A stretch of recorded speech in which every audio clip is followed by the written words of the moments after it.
Hey guys, real quick before this video plays, I wanted to let you all know that unfortunately there's a little bit of a video quality issue with the video where my camera, when I was recording it, kept re-autofocusing over and over, and that's something that I have figured out, but with being new, I didn't catch it until after this video was already recorded.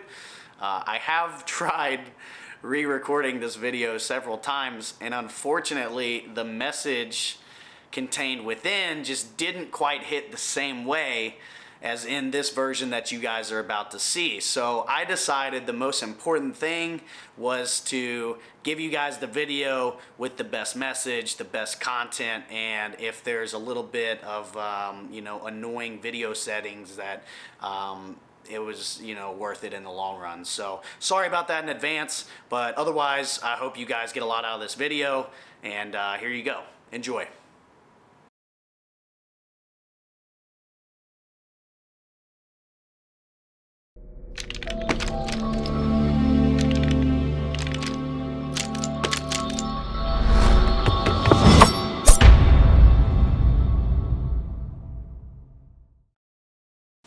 What's up, guys?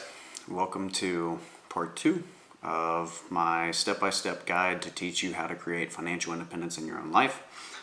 First off, none of this is financial advice. That's going to be something that you hear me tell you over and over.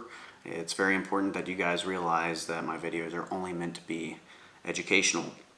And what you're going to get from this video is basically the realization that how you're going to create financial freedom in your own life is entirely about how you choose to spend your money.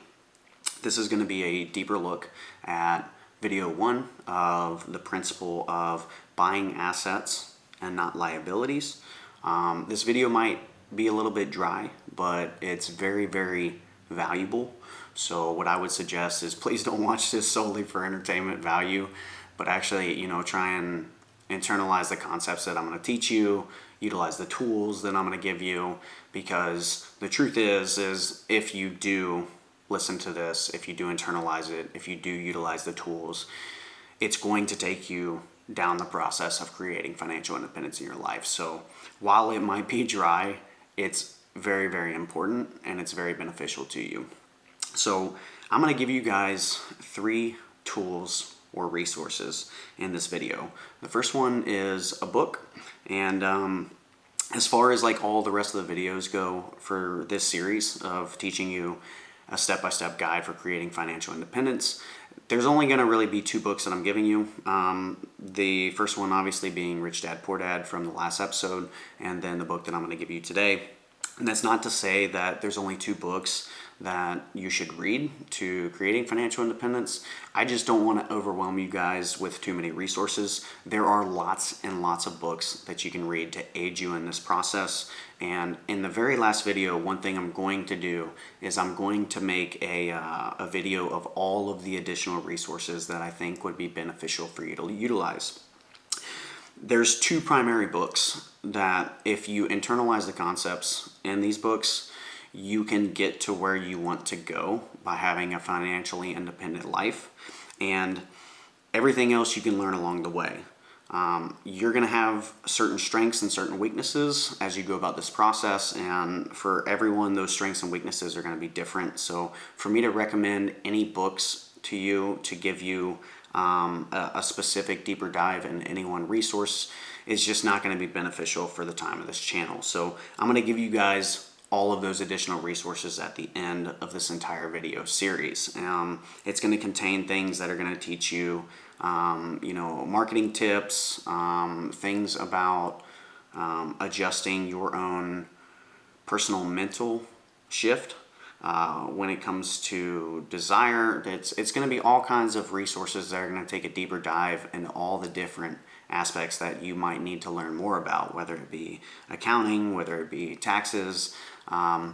Everyone is going to need to take their own educational process. So what I want you guys to realize is I don't want to bog you down, and there's these 2 books that primarily I think is going to be beneficial to everyone. So aside from this, I'm going to just give you guys the resources from here. So The second tool that I'm going to give you guys in this video is actually it's an application by the name of Credit Karma. We're going to dive into that and why it's massively beneficial to you. And then the third resource that I'm going to give you is my own playbook for eliminating the liabilities that you have step by step. And I'm also going to explain why that's going to directly benefit you in walking down this path. So the first one, like I said, is this book. It's called The Richest Man in Babylon by George S. Clason. And to give you a quick synopsis of this book, basically the city of Babylon, when we were excavating that, there were some surprises along the way. When the city of Babylon was first being excavated, they started discovering a whole bunch of tablets with writing on them. And these tablets did not contain the messages that excavators thought might be discovered from writings of an ancient city. They very commonly had a theme of being secrets of wisdom about how to create supreme wealth. And that was a theme that was very evident in the large majority of tablets that they found. So first off, that was a tip-off right off the bat to excavators that, whoa, something's different here, something's going on. And the book in the very beginning dives into the concept of understanding why that is. And the city of Babylon was actually one of the most wealthy cities on planet Earth, at least that we know of for its time. And the reason why that came to be is the king of Babylon at the time, he found the richest man in the city. And he went to him and he asked him, he says, "Is all of your wealth and everything that you've created a matter of chance? Or is it something that is replicable?" And to the king's surprise, the man told him, "No, it's not a matter of chance. It is absolutely replicable. And if you took away all my wealth, I could absolutely recreate it." The king was actually astonished at this news that the man told him. And he next asked him, "If I were to give you 10 understudies, could you teach them the principles of how you have created this wealth to the point where they could follow it?" The man told him, "Absolutely, yes, I can." The king decided to do so, and as these 10 men came to understand and internalize the principles of creating wealth that they were taught, he then had those 10 men go out and do the same process for 10 other people, and to spread the knowledge throughout the entire city of Babylon. And in a matter of time, the city of Babylon became the most wealthy city on the planet. So, what this book is it is a look into those principles, and it's an absolutely true story. And these principles have remained key and true through hundreds of years.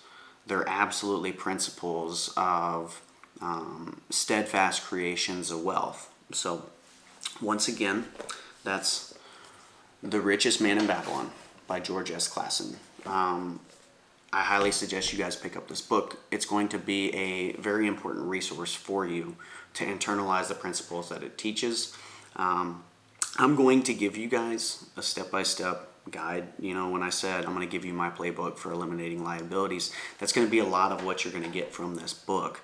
But by reading the book, it's going to help you internalize the reasons for why I'm telling you to take the steps that I am, and it's going to literally supercharge the process for you of paying off your liabilities and coming to accept the idea of specifically paying yourself first, which is very important. The second resource is Credit Karma. So I told you that's an app on your phone, I highly suggest you guys download that app. And what that app is going to do is it's going to collect some information from you, which is verifiable information, to pull up your credit score. And there's actually multiple things that you're going to get from this app. First off, you're going to know where you stand financially with your credit score. That's going to tell you essentially how successful you are at playing the game of money in society. And regardless of how you feel about your credit score, that's vitally important. If you want to create financial freedom, maximizing your credit score is going to be a huge tool to opening up doors for you, which are going to allow you to get assets. So it is very important to know where you stand. In addition to that, it's also going to teach you about how your credit score is developed. And I want to take a second to dive into that. I'm going to look right on my phone. And when you guys create your account on Credit Karma and you log in and it shows you your credit score, you can click directly on the score. And if you do so, then it takes you to a point where you can scroll down and it says credit factors. I'm going to read you what all these factors are. The first one says payment history, and it shows you the percentage of payments that you've made on time, and it has a high impact to your credit score. The second one is credit card usage, and it shows you another percentage, and this is also a high percent impact on your score. What credit card usage is how much of your available credit you're using at any one time. So if you have access to $1,000 in credit and you have $100 of credit that you've used and that you owe payments on, $100 is 10% of your maximum $1,000 of open credit. So you would get a 10% in this category. The third category is derogatory marks. That also has a high impact.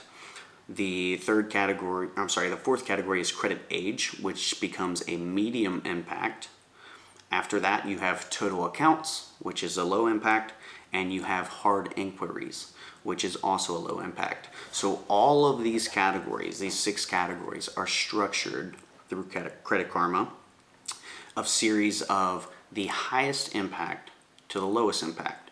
And right there, that is a very beneficial piece of education that you can use for yourself to maximize your credit score. So this is, a direct example of me explaining why this is going to be beneficial to you. So I'm not going to go through all 6 of these. I would encourage you guys to download the app to look into this yourself and to read how all of these factors are determined and how you get a good grade in each category. But I am going to take you through the first couple of them, the most important factors for you to understand. So the first one, payment history. You want to have a high number in this category. In fact, you want to have such a high number that you only want to have 100% of on-time payments. If you click on that category where it says payment history, then it's going to show you your on-time payment history. And then right below that, it says learn more about ratings. And there should be a little button to the right of that. If you hit that button, it tells you directly how your percentage of on-time payments affects your credit. So I'm going to read you guys what it says. It says on-time payment history ratings. You get excellent grading in this category if you have 100% of on-time payments. If you have 99% of on-time payments, you get a good rating in this category. If you have 98% of on-time payments, you get a fair rating in this category. And if you have 97% of on-time payments or less, you get a needs work rating in this category. So by knowing those factors, you can gain an appreciation for just how important it is to make all of your payments on time. If you have 100 payments on your credit and 97 of them were on time and 3 of them were late, you literally get the worst grade in this category. That is important information to know. it shows you the weighting that is put on the importance of making your payments on time. That's directly why I suggest you guys download this app. You read over all of the factors and you internalize and you understand how your score is broken down. The next category, credit card usage. If I click on that category, once again it says learn more about ratings, and I hit the button to the right. Credit card usage ratings, it says you get an excellent rating in this category if you have 0 to 9%. And what that means is if you have $1,000 of available credit to you, if you are using 0 to 9% of that $1,000, so $0 to $90, you get an excellent rating in that category. That means if you have $91 that you owe out of your total available credit, you're not maximizing your credit in the right way. You need to pay off one additional dollar in order to hit that maximum rating. This also goes over a misconception that a lot of people have heard that is absolutely not true. You'll hear people tell you all the time that you need to keep at least a little bit of a balance on your credit. That's not true. That's absolutely false. If you download this app, if you look at this portion right here, it tells you directly 0% to 9% gets you an excellent rating in this category. I keep all of my credit paid all the way off of my credit cards. It maximizes my score to the highest potential. After the excellent category, if you are using 10% to 29% of your total available credit, you get a good rating in this category. If you are using 30% to 49% of your available credit, you get a fair rating in this category. And if you are using 50% or greater of the available credit that you have, so if you have $1,000 of available credit and you have $500 of that in use, you get a needs work graded in this category. You get the worst grading. So you literally need to pay down that credit because it's going to be destroying your credit score. In the third category, which is the last of the high impact categories, it says derogatory marks. And what derogatory marks are is it's primarily things that you have in collections or bad debts that are on public record. And this category breaks down very simply. If you have 0 things in collections or 0 derogatory public records, you get an excellent grading in that category. If you have one thing and only one thing in collections, etc., you get a fair rating. Not even good. You get a fair rating. It automatically skips the good and goes directly to fair. If you have 2 or more things in collections, you get the worst grading in this category that needs work. So what you can take from that is it's vitally important to not allow yourself to have any kind of debts and collections. It's vitally important to make absolutely the minimum payment on all of your debts. And the third thing that you're going to get from Credit Karma is it will tell you all of your outstanding debts that you have. It will pull up all of the loans that you have.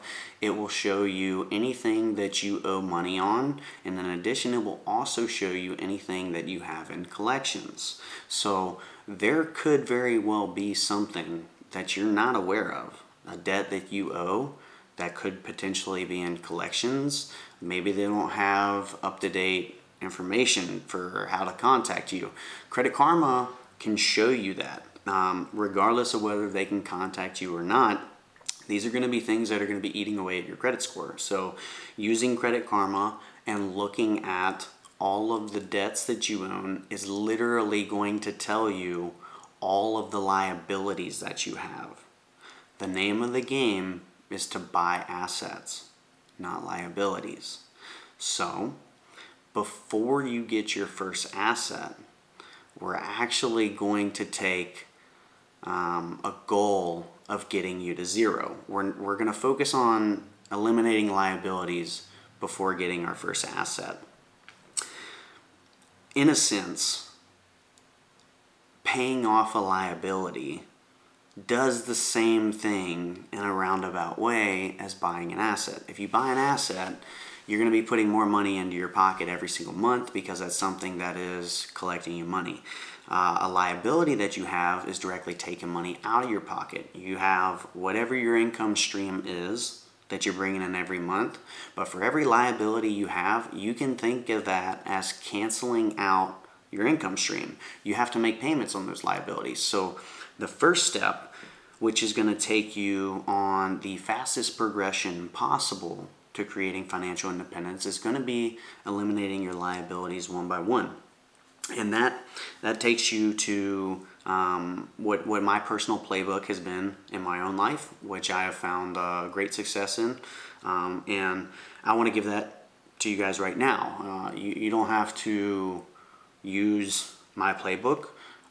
Maybe you can come up with a different system that works for you, but this is simply my recommendation for people who are wanting to get out of debt and wanting to create a financial life of independence for themselves. So what I would suggest is looking at Credit Karma, looking at all of the loans that you have and all of the bad debt that you have, which is in collections.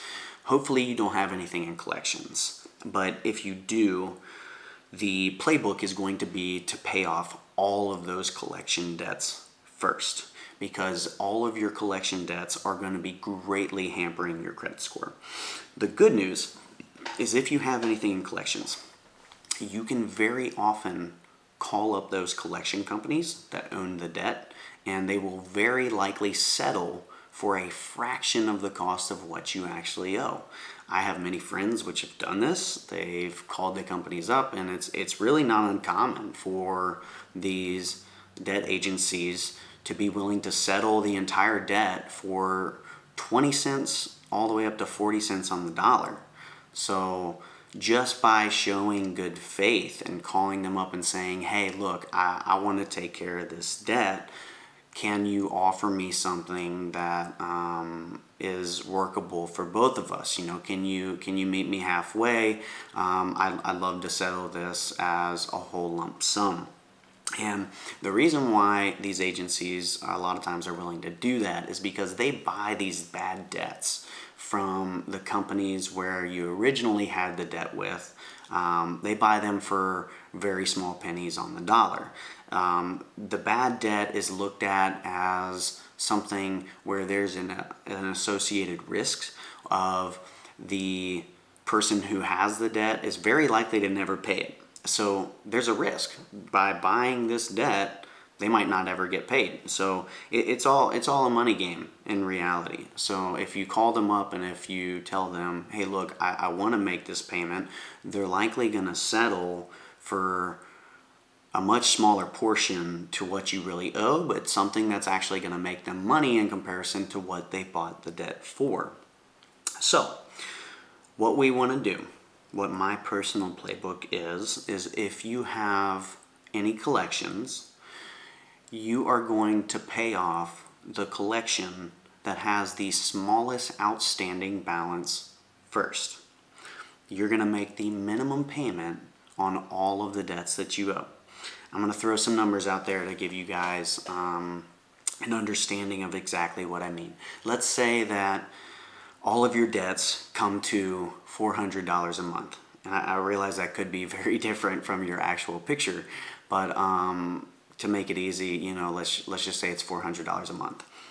Let's say that you have something in collections, which the minimum payment is $30 a month.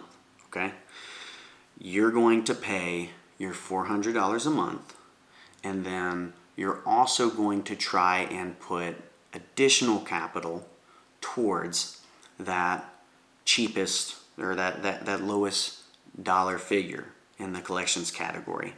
And the reason why you want to apply additional money is to save time. All of these debts accrue interest monthly. Anytime that you apply additional money over the minimum payment, it goes directly to the principal balance, and you don't have to pay any additional interest. So this is massively beneficial to you. Interest accrues monthly, and if you only make the minimum payments, that's going to take you out to whatever the full life of the loan is. But by paying additional money, you're going to greatly shorten that process. So let's say you got, your lowest minimum payment on a collection is $30. You're going to pay the $400 total, and you're also going to add another, if you can afford, $100 to that $30 payment. So instead of just paying $30, you're going to pay $130, and you're going to do that every month. You guys are going to bide your time. Like I said, this is not necessarily an easy process. You're going to see all your friends getting all the flashy things. You're gonna want it too, but there's something much more important at play. And the only way that you're going to get to the finish line is by having the discipline. This is the discipline right here. Once you mind your time enough and that smallest balance is paid off, once you don't have to make that $30 payment anymore that you've been paying $130 on every month, the next thing you want to do is not to change anything about what your living environment has been with your financial position. That $130 that you were paying on that smallest balance, take that money, don't spend it. Take that money and start applying it to your next smallest balance. Then you're going to supercharge paying off any of your collections or any of your debts. You're going to pay off your second smallest balance next. Once that's eliminated, you're going to do the same exact thing again. You're going to look at how much money you were paying on that second smallest balance, and you're going to add all of that money to your third smallest balance. Once you pay off all of the things that you have in collections, you're going to repeat this process with any of the other liabilities that you have that are in good standing. So this might be like a car loan, it might be a personal loan, it could be all sorts of things. You could also have a mortgage in that, and that's the one thing that I'm going to say, don't focus on paying that off. If you have any debt that's like very, very large, we're talking tens of thousands of dollars. If you owe $100,000 plus on the mortgage, I'm not suggesting that you try and pay that off. I'm talking about all of the balances that are going to be anywhere between roughly $1 and $10,000. Pay all of those off. Once you do that, you're going to reach zero. And that is the first step of this process. The first step of the process to creating financial independence is you have to reach zero, where you're not paying out an exorbitant amount of money and limiting your income stream. Once you do that, then the next goal is to start taking all of the money that you've been paying towards liabilities and start stacking it up. Start stacking it up in the bank. And another thing with that is, you don't have to keep it all the same. Give yourself goals along the way and reward yourself for meeting certain goals. Once you eliminate all your liabilities, let's say if you're paying $500 a month on your liabilities, you could easily decide to reward yourself and to start stacking up $400 a month in your bank account, and $100 a month you're going to take you and a significant other out for a really nice dinner for a job well done. Those things are really important. In addition to paying off your liabilities, you're also going to want to take a full inventory of all of your regular payments that you're making. You want to look at how much money you have coming in, how much money you have going out, in different spending categories. So one thing that's very popular in today's day and age is streaming services. If you pay for cable still, if you pay for a home phone still, I don't think that's necessarily common, but if you do, those are things that you could potentially cut. what things do you need in your life versus what things do you want? I told you in the first video that Rich Dad, Poor Dad teaches the principle of valuing financial security over valuing stability, safety, comfort. It's very, very important that you be willing to make some sacrifices in your comfort level in order to get yourself to a point where you can start really getting ahead in life, to getting assets.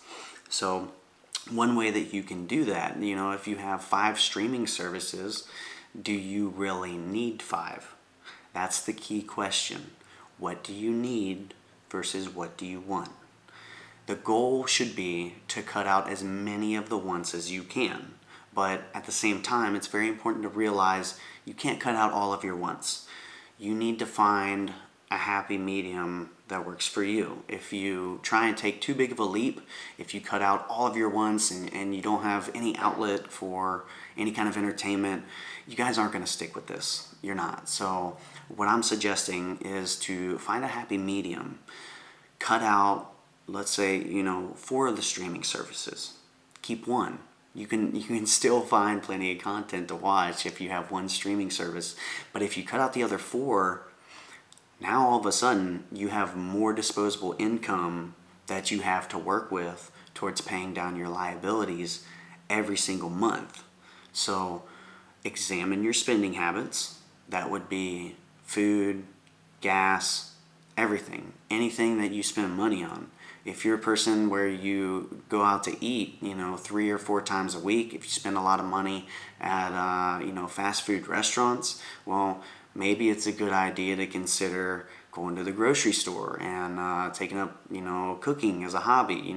It's a lot more economic usually to buy food at a grocery store and cook it at home than it is to go and just buy fast food. So there's lots of things that you can do to eliminate expenditures in your life, and taking a good look at that, writing it down.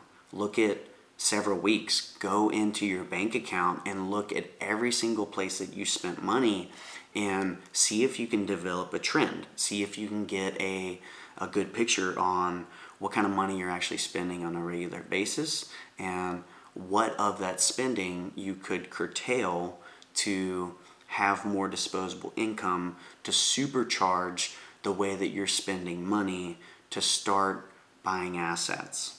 You first have to pay off your liabilities, guys. You're going to have to make sacrifices. One thing I can tell you, though, about reading The Richest Man in Babylon and why I say it's important is because it's going to make you want to go through this process. It's really kind of an enchanting book, and it's told in the sense of like parables. It's a very fun read, and I remember the first time I read it, it really made me excited to pay off my debts, which is very odd, like who gets excited about wanting to pay off their debts, but it really does, it helps you realize the value and maximizing your actions in ways that is sacrificial, but is going to be the most beneficial to your financial outcome and your own future. So once you guys get to 0, the next goal is to save up, I would say, between $5,000 to $10,000 in your bank account. And the reason why I say you want to save up that figure is because that's going to play a direct role in getting your first asset. In the next video that I show you guys, I'm going to explain directly how that money is going to play out to your advantage. I'm going to give you guys a life hack for maximizing that money, and the good news is actually you're very likely not even going to have to spend that money, but you are going to have it in a bank account, and it'll all make sense in the next video. So once again, as a reiteration, you guys want to get to 0 first, okay? Try and use your time as beneficial as you can to making that as short of a process as possible. Maximize your time, dedicate as many resources as you can. Once you get to 0, it's just a matter of hitting your next goal of getting 5 to 10K in your bank account. Once you guys do that, please reach out to me. I promise you, I'd love to celebrate that moment with you, because that's potentially going to be a very big moment for a turning point in your life. So if any of you guys get there, if any of you guys are, as hungry as I was when I first started on this process, and you hit that mark, please let me know. We'll celebrate it together. So for now, that's all I got for you guys. I appreciate you all being here. If you find this information beneficial to you, please like the video, please subscribe. I promise you guys there's plenty more content coming. I appreciate you all being here. That's all for now. I'm out, guys.